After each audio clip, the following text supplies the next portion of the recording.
to another episode of The Fire Caves, a Star Trek Deep Space Nine podcast. I am one of your hosts, Perry. I'm your host, David. Tonight we're talking about Season 3, Episode 9. Before we continue, you can find us on Twitter, Facebook, Spotify, and Apple Podcasts as The Fire Caves, a Star Trek Deep Space Nine podcast. And you can also find us on our YouTube channel, which is also called The Fire Caves, and of course on our live restream channel, where we are right now live for you talking about this, in my opinion, pretty interesting episode of Star Trek Deep Space Nine. But before we get into all of that, of course, we have to check in. So, David, how have you been this week? I've been doing well. Work was slow for most of the week, and then today was a very nice day, so it made up for all the slowness that was going on for the rest of the week. Um, I'm really loving the Expanse books. I've been trying not to get too far ahead so that we're not off track together. I, But as I've told you, oh, sorry. I was gonna say, go ahead. I need some severe catch up. I did not have enough time this week to read as much as I had wanted. So I'm almost done with the first book, but I am Right. not done. So I'm just like, I knew that was gonna happen. I was like, yeah, let him just go, and then I'll try to catch up. Like when I have a free weekend. Well, it'll be a little bit, but I do have a free weekend planned, and so then I'm just gonna be Yeah. like, yeah, this is just read time. So. Well, I've said it to you already, but I'll just say it here live for everyone. But Avasarala, your favorite character, is ripped straight from the book. The actress whose name I don't know is you know her name really well, so you could say it. Sheree Agdashlu. Yeah, so she is just like the character in the book. The only difference is that she's described more as a grandmother with like gray hair, but in the show, she, I mean, she's a grandmother still, but she's got her hair black and fine and everything. She is Um, significantly better looking than the grandmother as described in the book. Is that what you're saying? well, I mean, not that she's described as ugly or anything, but when you have a world class actress playing the part, you give her every advantage, and she takes full advantage of it in the show. So, um, Okay. she and Amos, who's my favorite character, are both really much like their book counterpart characters. Other characters, which I think you would agree, like Naomi, is different, not like terribly different, but much more relaxed, calm, kind of Yeah. sweet. In the show, she's harder, not like an evil hard, but she is already being insinuated to be part of the OPA, like maybe Okay. a terrorist. So in the book, she is a more relaxed figure. Um, so there are differences there. She, Holden, even Miller are tweaked for the show, which I think is fine. I finished season one again, rewatching it, and really enjoyed watching season one because they actually make some improvements, I would say, in the show over the book. Like, for example, explaining the mystery of what's going on better. Not that the book did a bad job, but you get a fuller sense of what happened in the show, which was good. So, um, other than that, one of my roommates is going to be out for 2 weeks. He is flying out to California, and my previous roommate and he are going to be driving through Texas because roommate is now gonna. He was finishing his postdoctorate studies in California, and now he's going to be a full-on professor in Florida with his own chemistry lab and all that Nice. jazz. So he is making a little trip, bringing all his stuff. He's going to come visit people here in Austin. That's where he lived for several years. Then go up to Tennessee for a bit. That's where his family lives, and then finish the drive back to Florida and start his new life as a full-on professor, Professor Jeez. Moon. So Well. yeah, pretty cool. Um, but they're making that cross country road trip, and we'll get here in the like first week of November. So I look forward to Okay. seeing him again. It's been a while. Well. Nice. I mean, I'm not doing anything nearly as exciting. But yeah, I mean, wow, that's a heck of a trip. I Gosh, know. it's a lot Yeah, of driving. All right. Well, yeah, good luck to them, and hopefully you all have fun when you do get to see him. yeah. Like I said, I haven't been up to anything really much exciting. It's been a lot of work and like overwork, I feel, to a certain degree. Just really taking, a lot of extra hours to kind of get myself as built up in skill sets and stuff like that for my job as possible, just so that I can really make myself as ready as possible for this promotion I've been trying to get for. It seems like, just forever now. I mean, really, realistically, it's probably been like 3 months that I've been really focused on it. Right. But yeah, it just seems like, the line keeps getting moved a little bit further every time I feel like I've, dialed in on it. So not giving up at all, but yeah, that's another reason why I haven't really had much time to read this week, because it's been like basically I have volunteered for every project. I have signed up for just everything and just kind of tried to be on hand as much as possible, just so I can be like, this is what I really want to do, and Right. then hopefully that works in my favor. Right. So we'll see. Right. But we're not here to talk about us. We are Well, here. there's Go one ahead. other thing which we'll probably get into, but I did watch Star Trek Generations in addition to watching Yes, this season's episode. We'll talk about that in our After Dark episode. that is Uh, correct. yeah. So for those of you who don't know, David was kind of, well, yeah, essentially was new to a lot of Trek, and he had before we began doing this show, he had begun watching The Next Generation. In Right. fact, if correct me if I'm wrong, but a lot of your you there was some overlap at first of your Next Hmm. Generation watching and Deep Space Nine. Right. Well, and then of course you did finally finish up Next Generation, but of course being new, I was kind of trying to temper his watching of certain things so that he was watching it in the proper chronological order, Right. so that he could, I guess, have the full effect of the story, in Right. my opinion. Right. So finally reached a point where he could watch the Generations movie in the same order that it needed to be, from when Next Generation ended, Deep Space Nine began, and where it was in the overall Deep Space Nine storyline, because that will then prepare him for other things that are coming up in Deep Space Nine. Again, the show that he's never seen. So we finally got to that point. He was finally able to watch it. So if you do tune in to our Fire Caves After Dark, which we're doing right after this, you will get to get his first reactions as a brand new fan and person who's never seen it before take on the film, and then of course you get to listen to me, a person who's seen it a quadrillion times, and all the things that I can pick apart about it, and hopefully you enjoy it as well. So Right. but we will get to that. But before we do that, we of course have to talk about this episode. It is the ninth in the third season, and it's called Defiant, and it was full of some very interesting surprises. So, Yes. Yeah. so we're gonna get to that now. Again, we like to do these summations of the episode, keep it brief because we're obviously going to talk about it. And so I will take that initiative this Go week. for it. Yeah, you were really great last week, especially with my whole flubbing of the internet. Yeah, and since we're live, we can't stop it. We can't edit it. So, Right. um, for those of you who end up listening to this show later, we do apologize for any kind of long-standing mistakes or whatever. But you know what? Hey, we're all human. It's okay.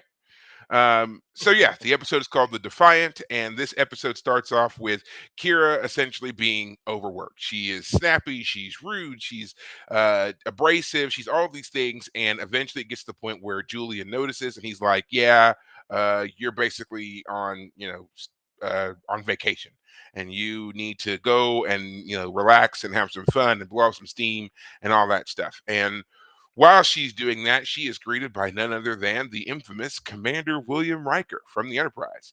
And he Hmm. is just as smooth and charismatic and as charming as he's ever been ever in the history of Trek.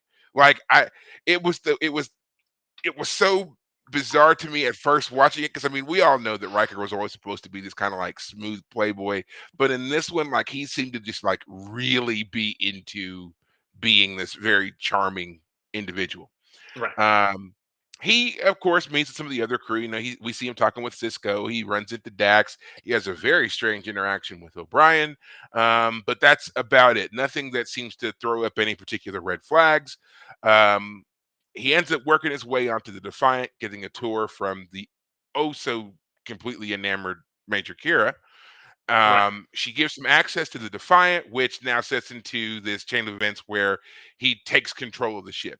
He uses a ruse to get them to release the docking clamps on the Defiant and spirit it away. And that's when it's revealed that it's not Commander William Riker, it's Oh, Lieutenant Thomas Riker, which of yes. course is a callback to a Next Generation episode called Second Chances, in which we Hmm. learned that in a bizarre transporter accident, William Riker was duplicated.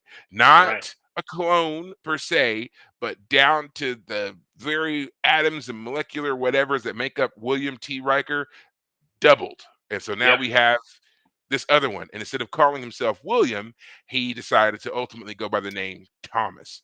Right. Um, The middle there was a name, lot of his middle name. yes, the Yeah. middle name. That's when the T is now Thomas. Right. Okay. In that episode two, the ending of the Second Chances episode, Next Generation, we learned that this the duplicate Riker, Thomas Riker, has some issues with the fact that basically, whereas he thought his life had been put on hold, in reality, it had been continued by William, and William was now this upstanding officer in the fleet, and now Thomas kind of feels very lost and kind of like a wayward soul, but Right. he at the end of the episode, he takes a position on another ship, and he's kind of like basically going to find a new path for Thomas Riker in Starfleet. Right. Now, that brings us this episode, which is now set is 9 years later, and we find out that Thomas Riker had been serving on another ship called the Gandhi, and Hmm. he basically had become kind of disenfranchised with Starfleet and had been saying things that were more in line with being a member of the Maquis. Eventually, he defects and disappears, and now he's popped back up again, and he is again commandeered the Defiant, and he's with a bunch of Maquis, and they're headed off towards Cardassian space in Right. order to, just basically wreak havoc wherever they go. Right. Um, Cisco and Odo inform Gul Dukat of what's going on. At first, Gul Dukat doesn't care, but then when they tell him, hey, he's got the Defiant, he freaks out because the Defiant is a warship with the cloaking device, Right. and it can do some serious damage. Cisco wants to try to trap the Defiant, but Ducat's like, no, we're going to destroy it. But in order to, as a sign of good faith, Cisco agrees to go with Ducat to Cardassia Prime in order to, um, Prevent a war basically breaking out. show them prevent a Yeah. war and so forth. They get there. They end up meeting a member of the Obsidian Order Obsidian who's order. there as an observer, Right. and the observer basically kind of puts the whole place in this weird kind of lockdown so that Cisco can't see their secrets and their tricks and things like that. Um, meanwhile on the Defiant, Thomas Riker has already engaged the Cardassian in a couple of little skirmishes, which they've prevailed, they've won. They've locked Kira away, but Kira, being a former terrorist herself, sabotages the ship and kind of makes it very difficult for them to continue to use the cloaking device unaffected by the Cardassians that are out there looking for them. Right. Um, Realizing that now they kind of have a bit more of a timeline here for their mission because of the damage that Kira has done and because of Cisco's efforts on Cardassia, that the Defiant's cloaking device is not going to work as well as they had hoped. They set off for this it's a ship depot is where they were Right. headed, and it's in the Orias sector, which Right. apparently, according to Ducat anyway, is uninhabited. It's a deserted system, but it turns Right. out that the Obsidian Order has actually been building ships there all along. Right. So the Defiant, under the command of Thomas Riker, does get pretty close to the Orias sector, enough to scan the area and find out that it's not so uninhabited as Ducat and others may believe. And basically they begin to fight these other ships, but more keep showing up. First it was three, then there are five more, plus there's like 10 ships chasing him, and he's really committed to kind of finishing this mission. Right. Meanwhile, Ducat is having internal struggles on Cardassia because now it's revealed that the Obsidian Order has ships, and they're not supposed to have ships, not supposed to Right. have any military materials of any kind, and now Right. they've just kind of uncovered this plot. So now Cisco sees a chance. Hey, instead of blowing up my ship, how about we give you all the sensor records of the Arias system, but you can prove that the Obsidian Order is doing things they're not supposed to be doing, and then I can get my ship and those Federation people home.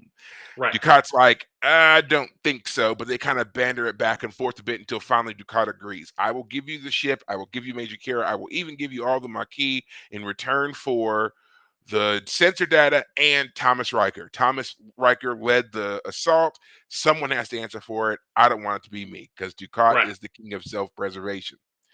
So this is With one ultimately caveat, there's one caveat that Cisco insists on, that whatever yes. the preordained judgment against Riker will be, it will not be death. It will be It will confinement, not be a lifetime death confinement. sentence.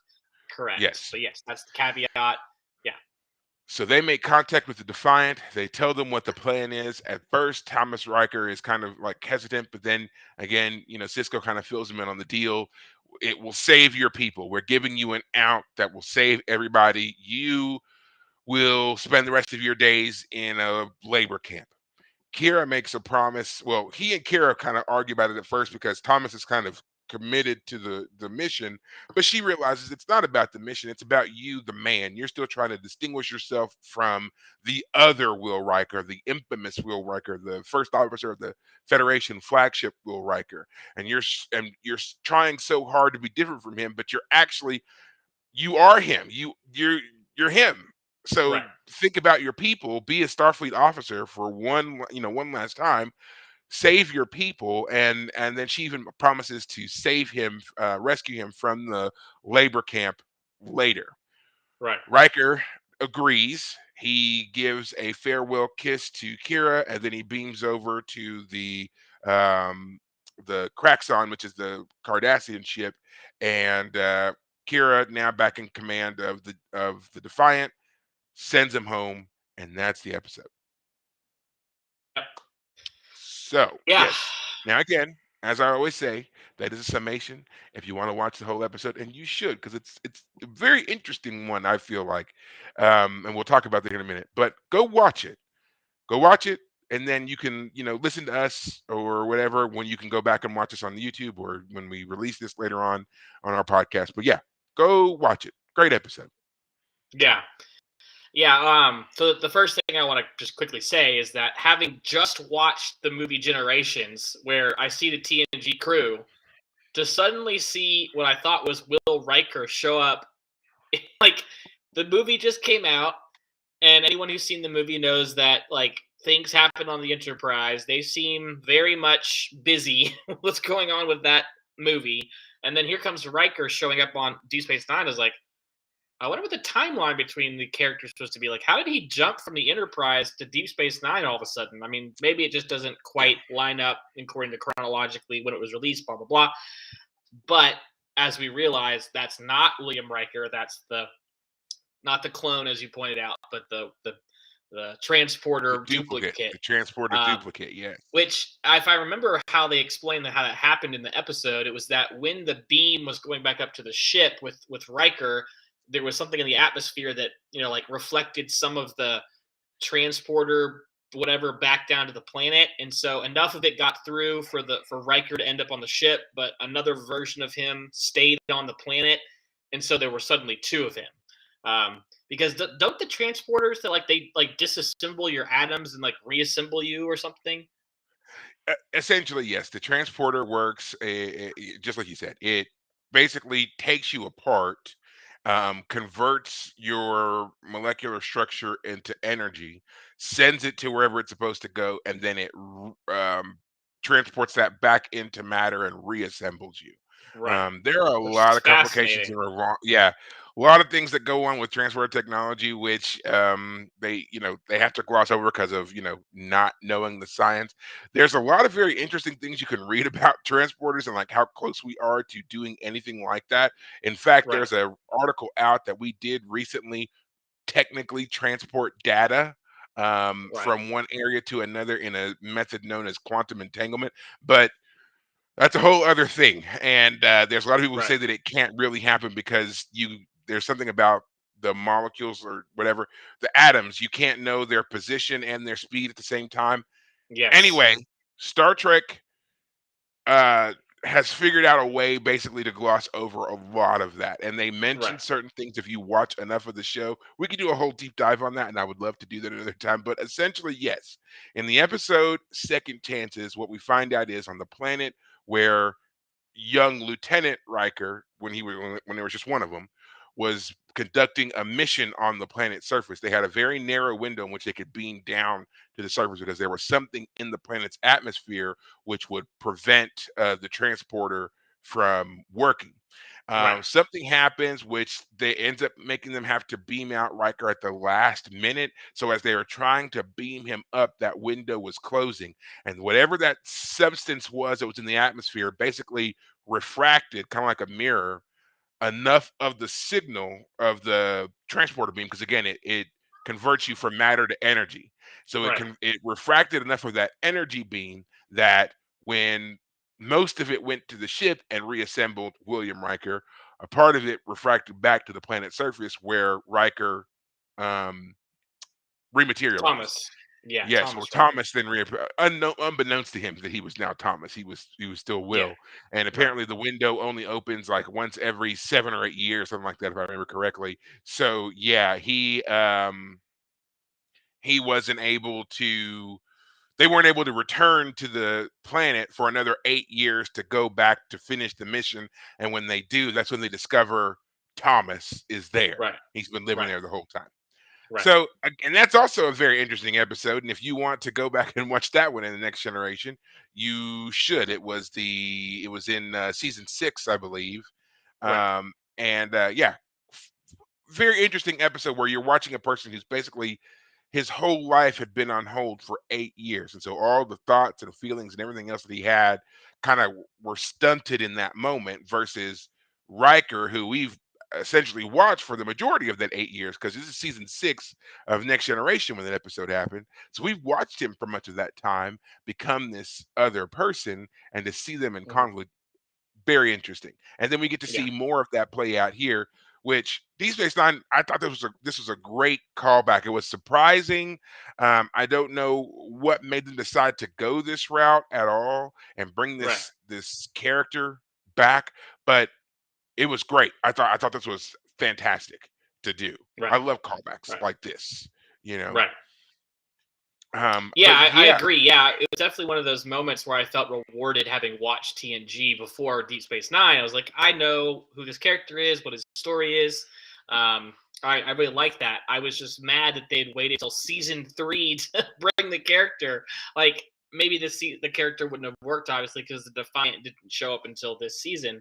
But I felt like the character, or at least Riker himself, could have shown up on Deep Space Nine before now. Um, yeah. Well, again, I I've always believed that there were some contractual issues with that. You know, the Next oh Generation crew, who they just finished up their show, they just finished up their movie. These guys were kind of riding high right now, so I'm sure they all had some pretty high price tags attached to their names and signing up to episodes and things like that. right. Hmm. And the thing that to me seems to make this work is really, Jonathan Frakes he seems to have always just been a Star Trek team player. He is willing to do whatever that they want him to do, and he seems to have a lot of fun doing it. Right. And he crossed over here, and I thought he fit in well. I he, it was just weird watching him with some of the characters. I did like his interaction with Cisco, but the way that he was just kind of zeroed in on Kira really just like, wow, bit of an eye opener. Well, it was funny too because Kira says at one point, like, "I'm in a relationship." She doesn't say who it is. Barile, we know who he is, but Hmm. like, uh, hey, Kira, sounds like that relationship with Barile is kind of, I don't know, fizzling out. You want to just go ahead and call that quits so you can move on without any loose threads hanging off? Right. Just go ahead. Now, I mean, now you could also say that, she doesn't really initiate things. As True. far as he's concerned, they just talk, but still, Right. there's enough there. And then, of course, we have Oh the yeah, kiss Dax at the catches on. end.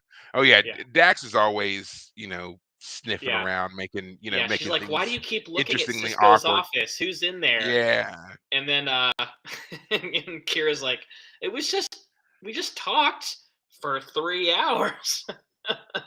And it's like even then, like Dax is obviously insinuating that, one, that she's met Riker before, and two, she's very much aware of Riker's reputation as the lady killer there. So Right. And her apparently the Dabo player as well. Apparently he yeah, yeah, but one of the tells that this is not our Riker is that she goes to him in this scene we're just talking about and says, "Hey, don't tell me you've forgotten who loaned you those 3 platinum that you needed to get started on the Dabo table last time." And our mhm. Thomas Riker is like, "Oh yeah, thanks for that. By the way, you're a real Yeah, pal." he's very awkward. He's very awkward, and then, of Yes. course, we have his interaction with O'Brien on the Defiant, which should have also Right. been another kind of, giveaway that something wasn't right here, because in all the times that we've ever seen, those 2 interact on the Enterprise, which was very little, I'll give you that, it was Right. never anything other than amicable. They Right. never seemed to have any issues whatsoever. Now I have read that some people were saying that there may have been a scene that was cut here in which there was an explanation that basically Riker was supposed to be sour about the fact that O'Brien had left the Enterprise. I have not seen any evidence of that anywhere. Yeah, But this that was doesn't sound supposed to right. be the yeah, that was supposed to be the story that basically that he While I doesn't tell was Kira while I was watching the was episode, I figured I had just forgotten the previous episode storyline enough that I forgot why Thomas Riker might have been mad at O'Brien for some reason. Like maybe, I mean, again, in the moment I didn't really think about this, but like now I'm trying to think of like what was going on in that episode. Like I don't know if O'Brien even featured in that episode, but maybe as no, the technician of the transporter, maybe he would have been like, "You transporters screwed my life up." But that's not how Thomas Riker in that episode ever reacted. He didn't react that's right. all bitter about That's right. his being left behind. He was like just happy to be Well, rescued. no, he did act bitter about being left behind, but more in the sense of he, like, for example, didn't get to continue on his relationship with Deanna, and then also Right. kind And of he was mad at that Will for having like kind of abandoned that relationship. But he had also right, kind of idealized it in his isolation. Sorry, keep right. going. Yeah, yeah. And that's what Deanna ended up pointing out to him in that episode too was, she was like, "You're acting so, hostile towards Will, but I mean, you are him. Do you think that our relationship would have played out any different?" And it's basically she's pointing out that fact that, you have been isolated for 8 years. You have kind of romanticized this notion, but had your life continued as obviously Will's did, Right. you would have made the exact same decisions, which is, kind of the callback that Kira makes at the end of the episode. She's like, you're so desperate to make a difference, to make a distinction between you and the other Riker, but you are him.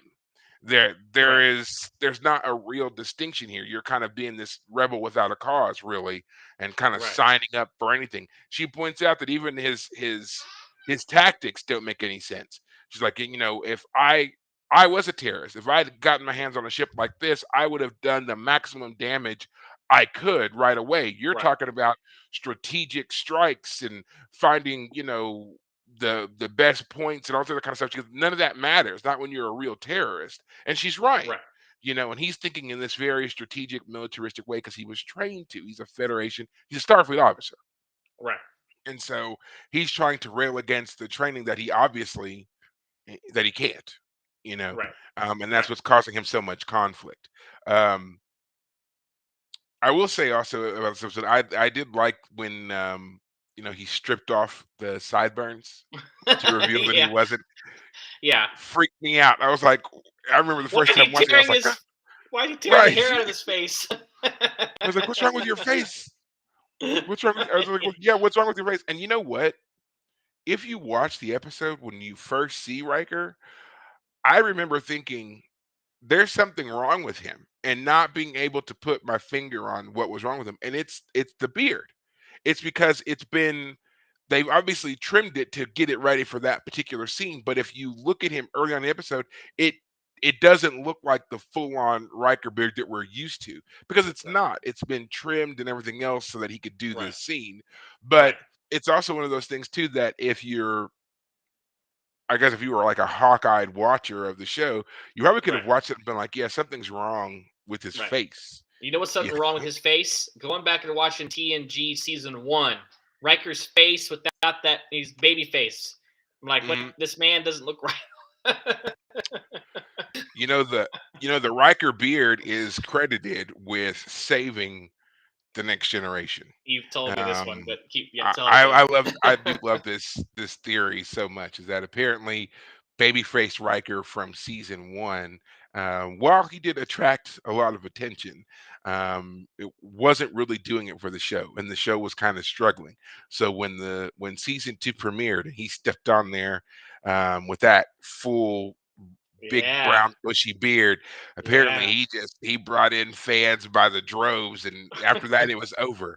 And there was no Riker without that beard right. until much later. There's a movie that they do later on where he shaves the beard again, and you see that young face, and it's just like blast from the past for sure. But yeah, Yeah, yeah. Um, yeah, I like that Riker was here, but as we'll probably get into talking about more, this is another episode that I felt like that character was unfortunately diminished because we had to end the episode in 40 minutes. Like, oh yeah, again, it'd be nice to have extended it. I don't know if a two-parter would have quite worked. Maybe. I mean, two-parters are always fun. I guess the idea of like a halfway through the episode being like, wait till like to be continued. That'd always be fun. And this would be a great episode for that. The Defiant is out there blowing at Cardassian ships. Find out next week how we solve the problem. And I feel like the Thomas Riker character is unfortunately the one who suffers the most because when the episode needs to wrap up, he's the one who has to kind of just give up and go home. And I wanted him and the Marquis characters to kind of push more, to kind of fight more. Like, oh, we knew that the odds were going to be against us. We knew this was a kind of a suicide mission, but we were here for it. And so the fact that he and the rest of the crew of these marquee characters kind of go like, all right, we'll step down, we'll stand down, was unfortunate. I feel like the episode, it needed to end, so they had to end it, but it could have really benefited from some more time to fully flesh out more of what was going on.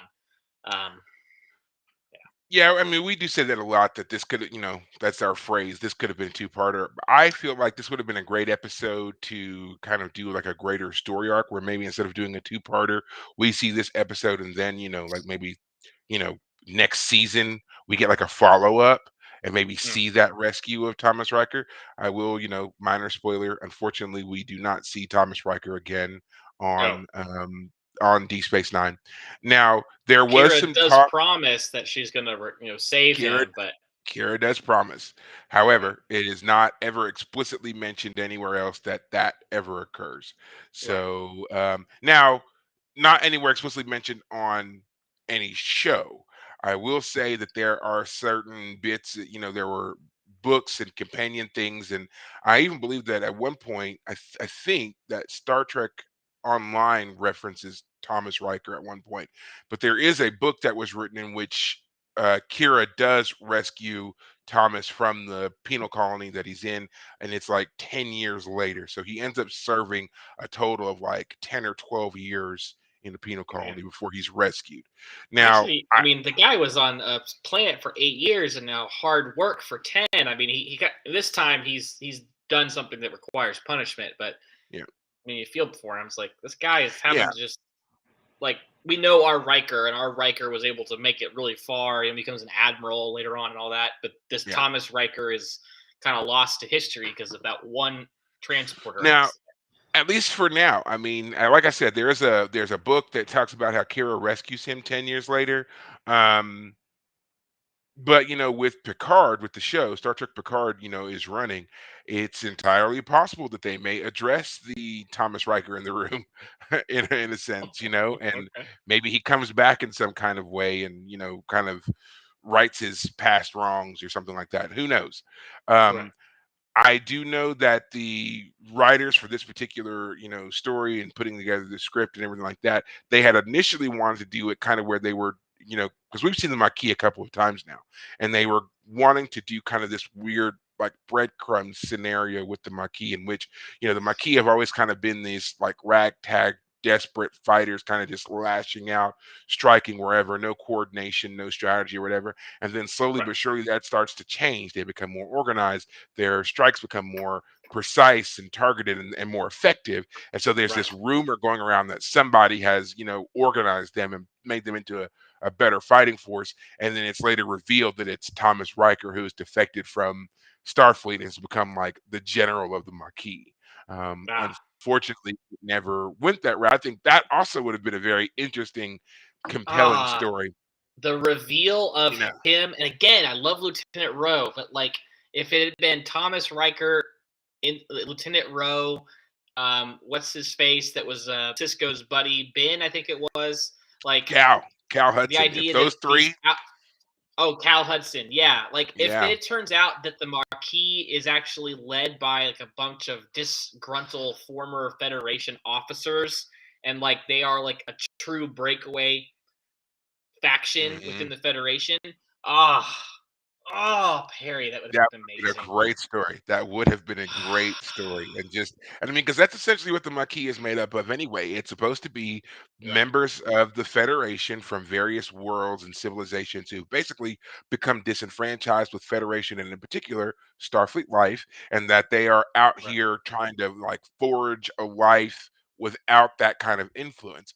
Now, a lot of what the Right. Maquis are is overshadowed by the Bajoran situation because of the fact that the Bajoran occupation at the time we first hear about the Maquis back in the TNG episode, the occupation was still going strong, Right. and the Cardassian forces on Bajor were still running rampant, and they were just kind of we were beginning to see the Cardassian Empire falling apart. They were pulling back from Bajor. They were ravaging the Bajoran planet for resources and everything else. So it does kind of overshadow the fact that the Maquis had a greater mission than just the liberation of Bajor. Right. So yeah, um, to see that and to see that all these Federation officers who basically just either couldn't cut it in Starfleet or didn't like Starfleet's ideals and defected and kind of got together and used their knowledge and training and whatever else to kind of establish their own little coalition would have been Right. very interesting, but we never really Ah. see that kind of forward thinking and development with the Marquis, which is upsetting. You're Ah, right. yeah. Well, I guess, at the very least, trying to get Tom Riker, Lieutenant Rowe, Cal Hudson, all of those actors playing those characters to come together and act as a like secondary antagonist group. It would have been amazing, but I know that in real life, the situations are sometimes hard to organize. If they did have the foresight, it would have been hard to pull off. But Yeah, I you mean, can dream, though. especially back then. Especially back then in the 90s when they were pumping out seasons and each season is somewhere between 24 and 26 episodes, and they've got that breakneck schedule and all the long hours and all that kind of stuff, and knowing you've got to get scripts together and people, and then like we said, price tags for things like you know by the time they got back around to using the Thomas Riker storyline, Next Generation had, was a huge success. They were riding off of this movie, bringing Jonathan Frakes on board, would have been pricey even if he was willing, you know, Right. which I'm sure that he was because I mean, the man is kind of ubiquitous with Star Trek these days. I mean, or Star Trek, period. He has been Right. a part of it in some way. He's directed multiple episodes for multiple franchises. He's done movies. He's at all the, conventions and that all the time. The man is everywhere and seems to just really enjoy it. So I don't think that they had any problem with pitching him the idea, but I think just, bare minimum contracts money, he was Yeah. worth far more than everybody else working on Deep Space Nine right at the moment. So yeah, Yeah, I agree. when you've got a limited budget and you got this star who's probably going to eat up most of it, Yeah. you know, pretty hard to do. But you're Yeah. right. Like that's why I always wonder sometimes what goes into the planning of certain shows because they do give you so much, and then things are totally discarded, and then somebody comes along years later and is like, "No, that innocuous thing that you didn't think about, I've been obsessing over for the past 10 years, and here's my story, and it's fantastic." And I'm like, "We would love to do this, but we don't have the money, Yeah. so scrap it," or you get a one-parter, and Right. that's it. Follow it Right. up with a book. Yeah. Yeah. But overall, what did you think of this episode? Um. Well, I liked that Cisco was part of the main plot of the episode, which we haven't really talked about Mhm. yet. I like the fact that he and what's his face? Oldacott? Yeah, there we go. Again, names for me, man. Whew. Gold Ducat. They have to work together, which is interesting. I do feel like the Cardassians probably wouldn't be quite so open to letting a Federation officer hang out in their like headquarters, even if the Obsidian Order woman character is like, in front of Cisco is like, make sure all level 4 and above things are locked down, and she's like, I'm so sorry you had to hear that. And he's like, I would have done the same thing. I would have just been a little more, you know, subtle Discreet. about it. Yeah. Exactly. Um, because Cisco isn't the type of guy that's like, if he needs to get a job done and the Cardassians are the ones he needs to help get it done, he's not going to be, biased against them. He's not going to be Mhm. stereotyped against them. He's just going to play by the rules. He knows at this point in the Cardassian society, he knows how they work. He's able to, work with them and work in their system to get things done. And he doesn't hide anything. He doesn't hold anything back. So it was fun to see him like even try to like relate to Gul Dukat. He says Gul Dukat says my son's 11th birthday is today, and I'm having to miss Yeah. it. I promised him I'd take him to I think it's like the zoo or something. And Cisco tries to relate to him and says, when they're young they don't understand, but as they grow up, they'll one day they'll just say, oh, I understand why my dad couldn't be there. And Gul Dukat turns it on him and says, my son is going to remember a Federation ship and a Federation officer that kept his father from being there on his birthday, and he's not going to understand. He's going to feel hatred. And it's just one of those things where it's like, he's going to feel hatred if you, Gold Ducat, make him hate. Like, if you teach him that's how he's supposed to respond is hatred, then yeah, of course that's how he'll respond. But if you Mhm. teach him to be forgiving and care for their people and be sympathetic and show mercy, and but yeah, of course, if you tell your son that that Federation officer is responsible, then of course, and there'll never be any growth. These you and the Federation will always be at each other's throats because you're never willing to stand down, for crying out loud. Yeah.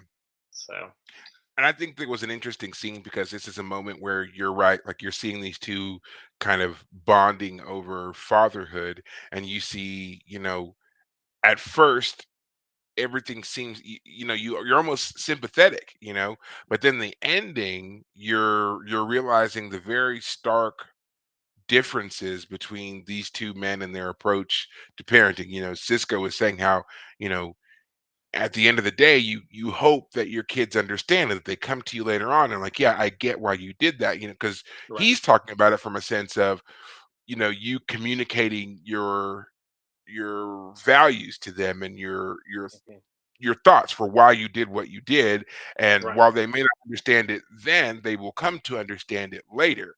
Whereas Ducat's like, no, it's hatred, and we're just going to leave it at that. He's going to Right. hate this. He's going to hate you. He's going to hate the Federation and everything else. And he's clearly indicating he has absolutely no intention of following this up. And he's even to a certain degree, at least when I watched it, I felt like he was trying to place that blame at Cisco's feet. He's like, my son is going to grow up hating the Federation, and because they took his father away during this important thing. His father promised, and now his father, instead of saying, this is my duty or whatever, and trying to explain it in a way that kind of, mitigates that hatred, we're basically gonna be like, hey, I was gonna be there, but then the Federation and their stupid soldiers and their dumb ship came blowing things up, and I had to go and Right.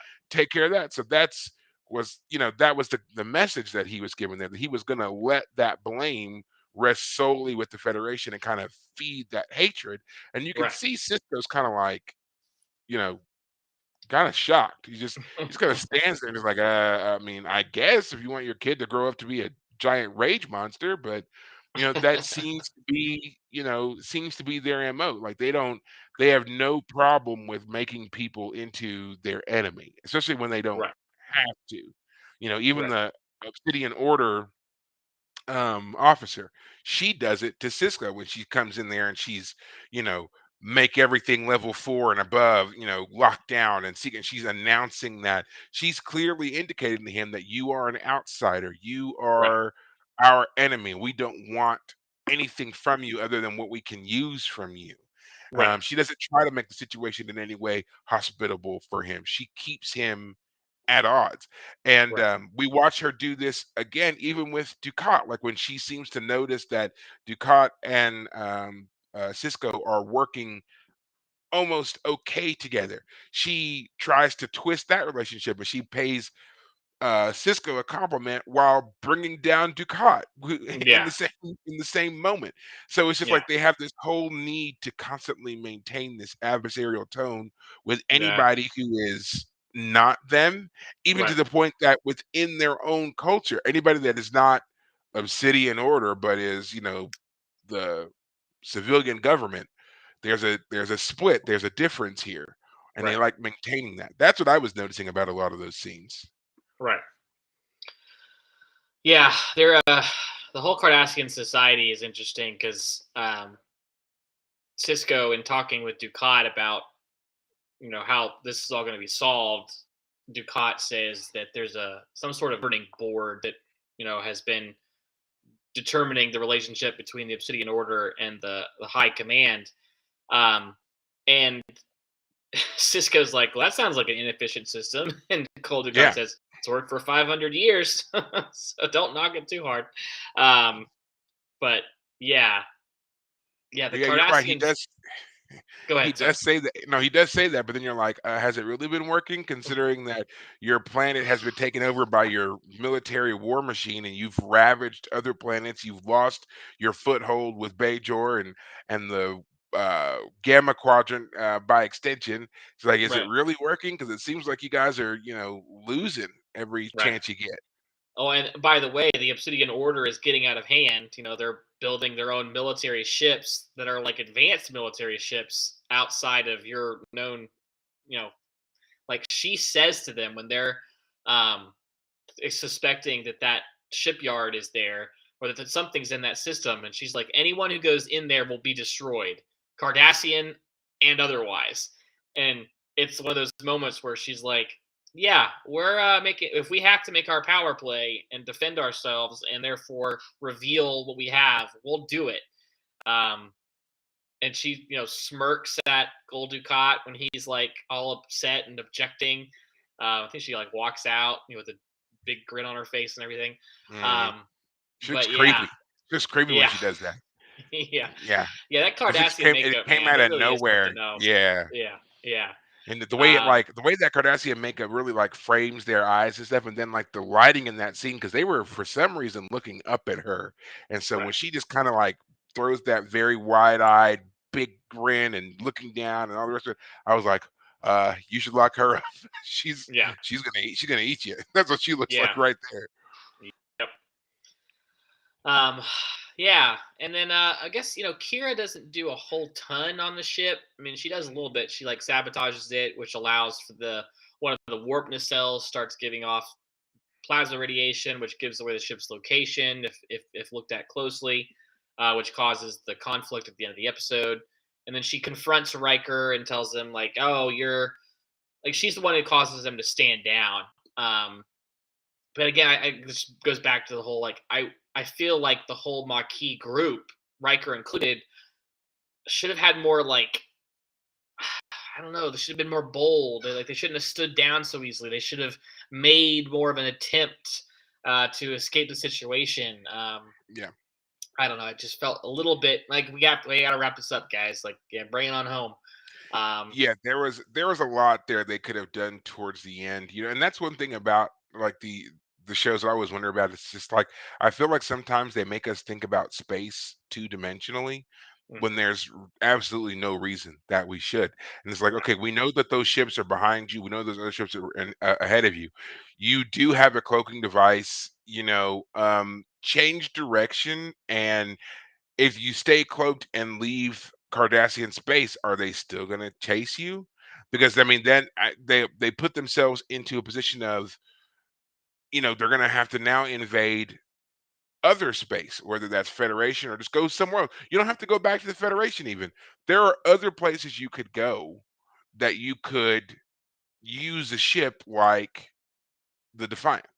Right. And I mean, and they could have, I mean, for as close as they were to, those other um Cardassian ships and whatnot, they could have beamed that crew over. They could have beamed Kira over to the Right. Cardassian ship and taken off.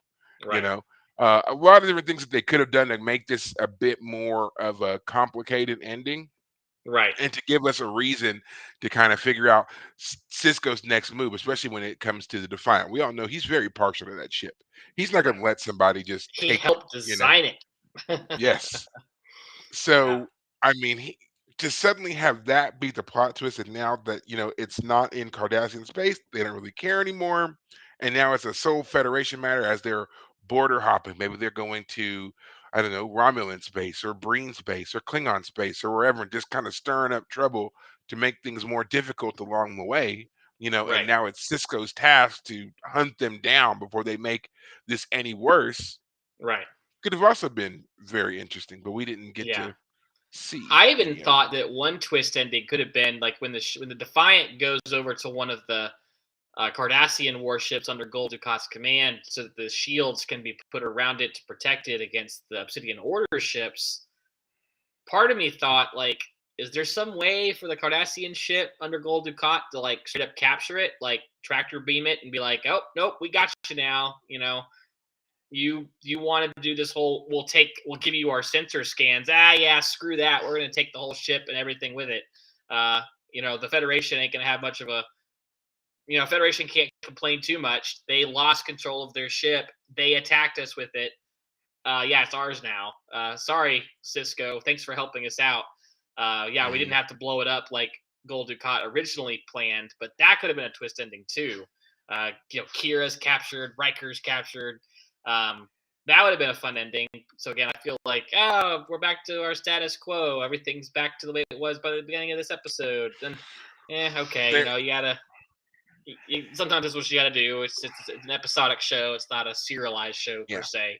But yeah. Well, I think that shows like episodes like this kind of highlight a problem of where you're writing, like, basically there a lot of this would have been great callbacks, or even would have made a great original series episode, especially with them trying to make for this charming love angle between Riker and Kira. There's a little too much action for that plot point to work, Right. but in an original series episode, that would have been kind of the whole thing. We would have had way more of the interpersonal dynamic going on with Right. all the other stuff, and there would have been a lot less fighting, mainly because there wasn't money in the budget for the kind of CGI graphics or whatever else that they used in this episode, mainly because a lot of that stuff didn't exist. And Right. what did exist was hugely expensive in the 60s, you Right. know. So that's why they would have a story like this would have worked better then, because they would have just given you more story to cover up the fact they don't have scenes. But Right. this one has a lot of action that overshadows a lot of other things that are going on, but they Right. didn't commit fully to giving us the action. They could have dropped all that Kira love charming stuff once, especially once like Thomas got onto the Defiant. In fact, they Right. could have done that whole part without him needing to charm her. Right. He was Commander Riker for all intents and purposes. He could have asked Cisco to get Right. onto the Defiant. There was absolutely no need for that angle beyond the fact that it was kind of like a common trope of stories back And we then. needed Kira to be on there to talk him down. Yeah, that's why Right. Kira was there. Right, but I mean, it could have been Cisco doing that. It could have been Dax. It could have Yeah. been Like, it could have been O'Brien instead of him treating O'Brien like a jerk. He could have. Yeah. Uh, it actually would have made more sense for it to be O'Brien. Right. If Thomas had done his research, a little bit, which I mean, he knew that O'Brien was on the Enterprise at the very least. So I Right. mean, it would have meant, yeah, he would have had to initially fake his way through kind of feigning Right. knowledge of the man, sure, but Actually, oh, sorry. Go only ahead. to Go the ahead. I was just gonna say, but only to the point of getting onto the Defiant. Once that was achieved and he got the lockouts released, he didn't need O'Brien anymore. Right. I was actually while I was watching the episode, my after the reveal of who Tom was and all that, my thought at the time was the reason he was all like aggressive with O'Brien was that was his way to get O'Brien off the ship. Like, oh, there's no Yeah, reason for us to talk. Kira and I will stay here on the ship. That was just to get him off because O'Brien I mean, that obviously would works have too. actually been the more dangerous to have on the ship as someone who could sabotage it more easily than Yeah, Kira could that's have. true. But yeah, That's true, and the same thing is true of pretty much anybody else. Cisco, as the commander, would have had command codes that could shut the whole ship down. yeah, Dax is the science officer, so again, she would have had ample ways to sabotage the ship. O'Brien's the same. Yeah, Kira's kind of the only one who she's able to do so based upon her previous life as a terrorist, which Riker doesn't put much stock in.